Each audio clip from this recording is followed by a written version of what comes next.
കൊല്ലം ജില്ലയിലെ അഞ്ചൽ എന്ന പ്രദേശത്ത് ഏകദേശം 10-20 വർഷത്തോളമായി പഴയ ആക്രി സാധനങ്ങൾ ശേഖരിച്ച് കച്ചവടം നടത്തിക്കൊണ്ടിരിക്കുന്ന മഹേഷ് എന്ന സഹോദരൻ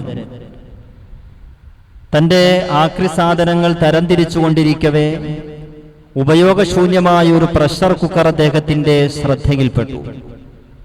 അദ്ദേഹം പ്രസ്തുത പ്രഷർ കുക്കർ തുറന്നു നോക്കിയപ്പോൾ അത്ഭുതപ്പെട്ടുപോയി, ഞെട്ടിത്തരിച്ചുപോയി. കാരണം കുറച്ച് സ്വർണ്ണാഭരണങ്ങൾ അതിൽ സൂക്ഷിച്ചു വച്ചിരിക്കുന്നു.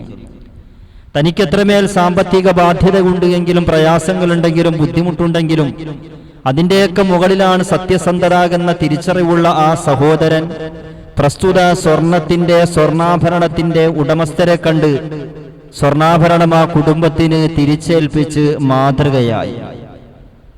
ഇത്തരത്തിൽ ഇതിനോട് സമാനമായ പല വാർത്തകളും നമ്മൾ കേൾക്കാറുണ്ട്. സ്വർണ്ണാഭരണം തിരിച്ചേൽപ്പിച്ച് ബസ് ഡ്രൈവർ മാതൃകയായി, കളഞ്ഞുപോയ പണം തിരിച്ചേൽപ്പിച്ച് ഓട്ടോ ഡ്രൈവർ മാതൃകയായി, യുവാവ് മാതൃകയായി, യുവതി മാതൃകയായി എന്നൊക്കെ പലപ്പോഴും നമ്മൾ കേൾക്കാറുണ്ട്. ഇത്തരം വാർത്തകൾക്ക് ഇന്ന് വളരെയധികം വാർത്താ പ്രാധാന്യവും സോഷ്യൽ മീഡിയകളിലൊക്കെ നമ്മൾ നൽകി പോരാറുമുണ്ട്. എന്തുകൊണ്ട് ഇത്തരം വാർത്തകൾക്ക് വലിയ വാർത്താ പ്രാധാന്യം ലഭിക്കുന്നു? അതിനു മറുപടി ഇന്ന് ഏത് നിലക്കും ആരെ തട്ടിച്ചിട്ടായാലും ആരെ കബളിപ്പിച്ചിട്ടായാലും സമ്പാദിക്കാൻ വേണ്ടി മനുഷ്യൻ ഒരുമ്പിടുന്ന ഈ കാലഘട്ടത്തിൽ ഇത്തരം വാർത്തകൾക്ക് വലിയ വാർത്താ പ്രാധാന്യം ഉണ്ടാകും. നമ്മളൊരു വഴിയിലൂടെ ഇങ്ങനെ നടന്നു പോകുമ്പോൾ കുറച്ച് പൈസ അവിടെ വീണ് കിടക്കാണ്, കുറച്ച് ആരുമില്ല, ആരെയും അവിടെ കാണുന്നില്ല. നമ്മുടെ സമീപനം എന്തായിരിക്കും? എല്ലാവരുടെയല്ല, ഭൂരിഭാഗം ആളുകളും ആദ്യം തന്നെ ആരെങ്കിലും വരുന്നുണ്ടോന്ന് നോക്കും, പിന്നീട് മുകളിലേക്കൊന്ന് നോക്കും. മുകളിലേക്ക് നോക്കണമെന്നില്ല, CC ക്യാമറ വെച്ചിട്ടുണ്ടോ എന്നാണ് നോക്കുന്നത്. അങ്ങനെ ആരും വരുന്നില്ല എന്ന് ഉറപ്പായി കഴിഞ്ഞാൽ പിന്നെ ചെയ്യുന്ന പരിപാടി എന്താ? പിന്നെ പതുക്കെ അതെടുത്തിട്ട് പോകും. എല്ലാവരും അല്ല, ഭൂരിഭാഗം ആളുകളും അങ്ങനെയാണ്. അതുകൊണ്ട് തന്നെ ഇത്തരം വാർത്തകൾക്ക് ഇന്ന് വാർത്താ പ്രാധാന്യമേറുന്നുണ്ട്. സാമ്പത്തിക രംഗത്ത് നമ്മൾ മറ്റെല്ലാ മേഖലകളിലും ഏറെക്കുറെയൊക്കെ ദീനിന്റെ നിയമവശങ്ങൾ ശ്രദ്ധിക്കുന്നവരാകുമ്പോൾ തന്നെ സാമ്പത്തിക രംഗത്ത് അത് ഒട്ടുമേൽ ശ്രദ്ധിക്കാറില്ല എന്നത് ഏറെ ഖേദകരമായ കാര്യമാണ്, ഏറെ സങ്കടകരമായ കാര്യമാണ്. സാമ്പത്തിക രംഗത്തെ മനുഷ്യന്റെ സൂക്ഷ്മതയില്ലായ്മയെ സംബന്ധിച്ചാണ് 14 സംവത്സരങ്ങൾക്കപ്പുറത്ത് ആദരവാകി നബിയുനാ വ സയ്യിദുനാ വസമറത്തു ഫുആദിനാ മുഹമ്മദ് മുസ്തഫ സ്വല്ലല്ലാഹു അലൈഹി വസല്ലമ തങ്ങൾ പറഞ്ഞത്, ഞാനും നിങ്ങളും ജീവിച്ചിരിക്കുന്ന ഈ കാലഘട്ടത്തെ അടയാളപ്പെടുത്തിക്കൊണ്ടാണ്, ഈ കാലഘട്ടത്തെ പ്രവചിച്ചുകൊണ്ടാണ് പ്രവാചകൻ പ്രഖ്യാപിച്ചത്. യഅതി അലന്നാസി സമാൻ, എന്റെ ഉമ്മത്തിന്റെ മേലൊരു കാലഘട്ടം വരും. ലാ യുബാലിൽ മർഉ മാ അഖദ മിൻഹു അമിനൽ ഹലാലി അമിൽ ഹറാം, ഹറാമിൽ നിന്നാണോ ഹലാലിൽ നിന്നാണോ എന്നൊന്നും യാതൊരു നോട്ടവുമില്ലാതെ, ഒരു സൂക്ഷ്മതയുമില്ലാതെ, ഒരു ശ്രദ്ധയുമില്ലാതെ ധനശേഖരണം നടത്തുന്ന, ധന ആഗമനം നടത്തുന്ന, ധനം ശേഖരിക്കുന്ന, സമാഹരണം നടത്തുന്ന ഒരു കാലഘട്ടം ജനങ്ങൾക്ക് വരുമെന്ന് മുഹമ്മദ് മുസ്തഫ സല്ലല്ലാഹു അലൈഹി വസല്ലം നബി തങ്ങൾ പറഞ്ഞുവെങ്കിൽ അങ്ങനെ ഒരു കാലഘട്ടത്തിലൂടെയാ നമ്മൾ ഇന്ന് കടന്നുപോയിക്കൊണ്ടിരിക്കുന്നത്. എല്ലാ മേഖലകളിലും സാമ്പത്തിക രംഗത്ത് നാം ഇങ്ങനെ പരിശോധിച്ചു നോക്കുമ്പോൾ വളരെയധികം അപകടകരമായ വിധം സാമ്പത്തിക മേഖലയിൽ ഹറാമുകൾ ഇങ്ങനെ കുമിഞ്ഞുകൂടിക്കൊണ്ടിരിക്കുകയാണ്. അതിൽപ്പെട്ട ഒന്നാണ് പലിശ. പലിശ വലിയ വിഷയമാണത്. പലിശയെ സംബന്ധിച്ച് സമൂഹത്തെ ബോധവൽക്കരിക്കേണ്ട ഏറെ ആവശ്യമുള്ള ഒരു സന്ദർഭത്തിലൂടെയാണ് നമ്മൾ കടന്നുപോയിക്കൊണ്ടിരിക്കുക. എല്ലാം പലിശമയം, എല്ലാം പലിശയുമായി ബന്ധപ്പെട്ടത്. മൊബൈൽ ഫോൺ പലിശ, വീട് പലിശ, വാഹനം പലിശ, കമ്പ്യൂട്ടർ പലിശ, അങ്ങനെ എന്തൊക്കെ വീട്ടുപകരണങ്ങൾ ഇതൊക്കെ പലിശക്ക് വാങ്ങുന്ന, ലോണെടുത്ത് ബിസിനസ് നടത്തുന്ന ഇത്തരം എല്ലാ മേഖലകളിലും ഇങ്ങനെ പലിശ ഇങ്ങനെ നിറയുമ്പോൾ, പലിശ എന്ന സാമ്പത്തിക രംഗത്തെ തകർത്തെറിയുന്ന ഏറ്റവും വലിയ മാരക വിപത്ത് സർവ്വവ്യാപിയായി മാറുമ്പോൾ ഇതിനെ സംബന്ധിച്ച് ഉത്ബോധിപ്പിക്കേണ്ട ഏറെ ആവശ്യമായ ഒരു സാഹചര്യത്തിലൂടെയാണ് നമ്മൾ കടന്നുപോയിക്കൊണ്ടിരിക്കുന്നത്. അല്ലെ, സമൂഹത്തിൽ നിലനിൽക്കുന്ന തെറ്റുകളെ സംബന്ധിച്ചാണല്ലോ നമ്മൾ പറയേണ്ടത്. സമൂഹത്തിൽ നിലനിൽക്കുന്ന അനാചാരങ്ങളെ സംബന്ധിച്ചാണല്ലോ ബോധവൽക്കരിക്കേണ്ടത്. അതിൽ നിന്നും മനുഷ്യനെ തിരിഞ്ഞു നടക്കാൻ പ്രേരിതമാകുന്ന നിലയിലുള്ള ബോധവൽക്കരണങ്ങളാണല്ലോ നാം നടത്തേണ്ടത്. അല്ലെ, സമൂഹത്തിൽ നിലനിൽക്കുന്ന തെറ്റുകളെ സംബന്ധിച്ചാണ് നമ്മൾ പറഞ്ഞു കൊടുക്കേണ്ടത്. അപ്പൊ ഖുർആൻ ഒരുപാട് കാര്യങ്ങൾ ഹറാമാക്കിയിട്ടുണ്ട്. അല്ലെ, ഒരുപാട് കാര്യങ്ങൾ ഹറാമാക്കിയിട്ടുണ്ട്. അതിൽപ്പെട്ട ഒന്നാണ് ഹുർരിമത്ത് അലൈക്കുമുൽ മൈതതു വദ്ദം വലഹമുൽ ഖിൻസീർ. ഖുർആൻ പറഞ്ഞു, നിങ്ങൾക്ക് പന്നി മാംസം ഹറാമാണ്, നിങ്ങൾക്ക് പന്നി മാംസം ഹറാമാണ് എന്ന് ഈ സമുദായത്തെ ഉത്ബോധിപ്പിക്കേണ്ട ആവശ്യമുണ്ടോ? ഇല്ല. ഏതെങ്കിലും മൗലിയാക്കന്മാരെ നിങ്ങൾ പന്നി മാംസം കഴിക്കരുത്, അല്ലെങ്കിൽ ആ ജീവിയുടെ മാംസം കൊണ്ടുണ്ടാക്കിയ ഭക്ഷണ വിഭവങ്ങൾ നിങ്ങൾ ഭക്ഷിക്കരുത് എന്ന് വാള് പറയുന്നത് നിങ്ങൾ കേട്ടിട്ടുണ്ടോ? ഇല്ല. കാരണം എന്താണ്? അത്രമേൽ ഈ സമുദായത്തിൽ ഓരോരുത്തരും അതിനോട് വെറുപ്പ് വെച്ച് പുലർത്തുന്നവരാണ്. പെരുമ്പാവൂരൊരു കല്യാണത്തിന് പോയി. അപ്പോ കല്യാണ സരസിലേക്ക് കടന്നു ചെല്ലുമ്പോൾ തീൻമേശയിൽ ഇങ്ങനെ ഭക്ഷണ വിഭവങ്ങൾ ഇങ്ങനെ നിരത്തി വെച്ചിട്ടുണ്ട്. ബീഫ് പൊരിച്ചതുണ്ട്, വച്ചതുണ്ട്, ചിക്കനുണ്ട്, മട്ടനുണ്ട്, എല്ലാം ഇങ്ങനെ നിരത്തി വെച്ചേക്കാണ്. അപ്പൊ ബീഫ് എടുക്കാൻ വേണ്ടി ഇങ്ങനെ കൈ നീട്ടിക്കൊണ്ട് പോയപ്പോ കൂടെ ഉണ്ടായിരുന്ന ആള് പറഞ്ഞു, തൊടല്ല, എടുക്കല്ല, അത് കഴിക്കില്ല, തുടരുത് അത്. ചോദിച്ചാൽ എന്താ കാര്യം? അത് മറ്റവനാണ്. ഏതാ മറ്റവൻ? ലഹ്മുൽ ഖിൻസീർ. പെരുമ്പാവൂരുള്ളൊരു സഹോദരൻ പങ്കുവെച്ചതാ. എന്നിട്ട് അദ്ദേഹം ആ കല്യാണ സദസ്സിൽ നിന്നും പിരിഞ്ഞതിന് ശേഷം എന്നെ വിളിച്ചിട്ട് പറഞ്ഞു, ഉസ്താദ് ഇങ്ങനെ ഒരു സംഭവം ഉണ്ടായി, എന്റെ മനസ്സിന് വല്ലാത്തൊരു വിഷമം, എന്താണ് ഇതിലൊരു പ്രതിവിധി? ഞാൻ ചോദിച്ചു, സഹോദര, നിങ്ങള് അതെടുത്ത് കഴിച്ചോ? ഇല്ല. അതെടുത്തോ? ഇല്ല. എന്നാൽ അത് തൊട്ടോ? ഇല്ല.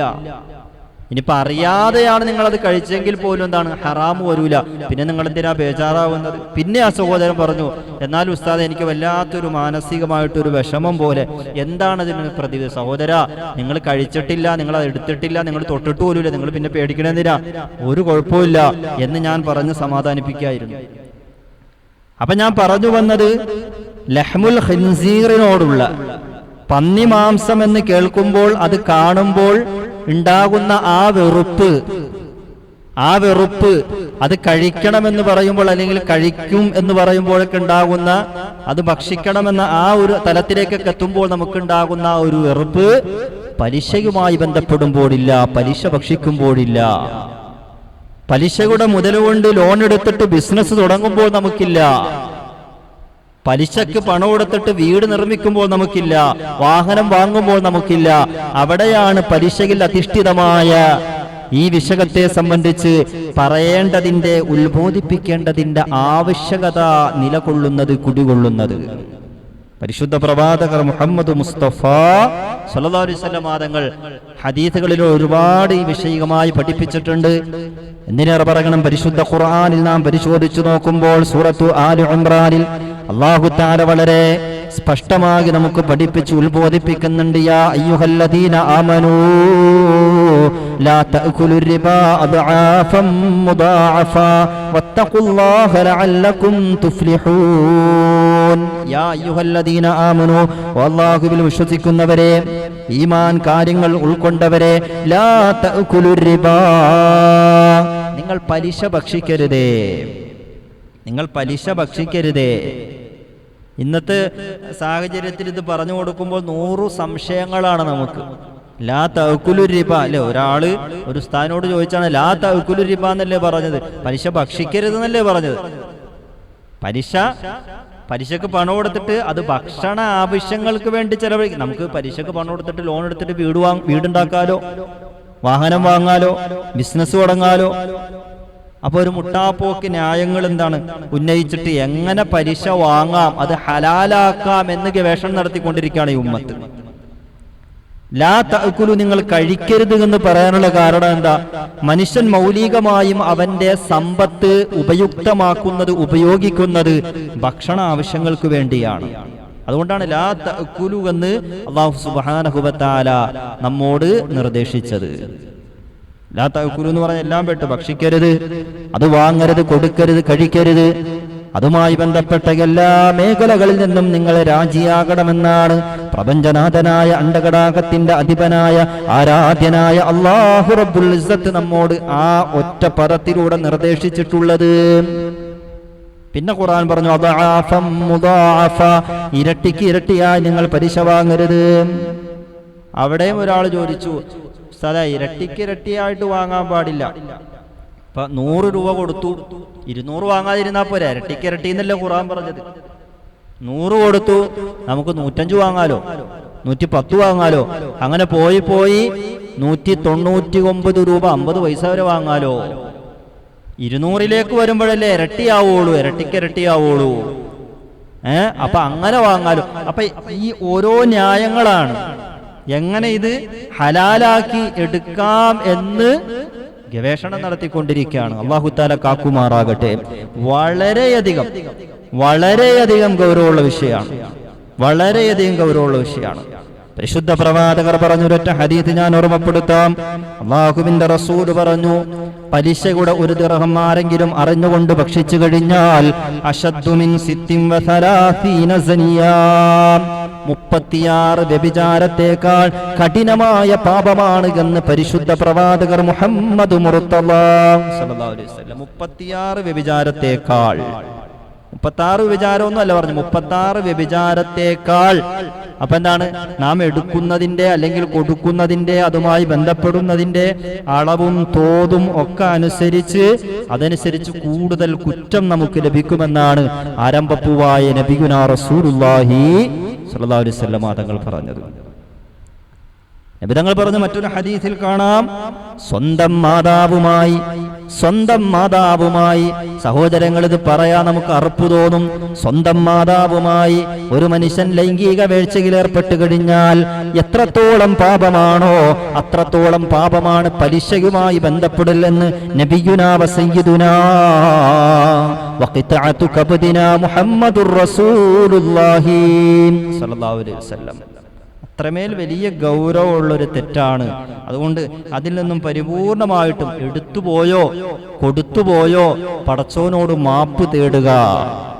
അല്ലാഹുവേ എനിക്ക് പുറത്ത് തന്നെ പടച്ചവനെ ജീവിതത്തിന്റെ സാഹചര്യം കൊണ്ട് അല്ലെങ്കിൽ സാഹചര്യത്തിന്റെ സമ്മർദ്ദം കൊണ്ട് ബന്ധപ്പെട്ടു പോയിട്ടുണ്ട്, നീ മാപ്പാക്കണേ അല്ലാഹുവെന്ന് പടച്ചവനോട് പൊട്ടിക്കരഞ്ഞു ദുആയിരുന്നു.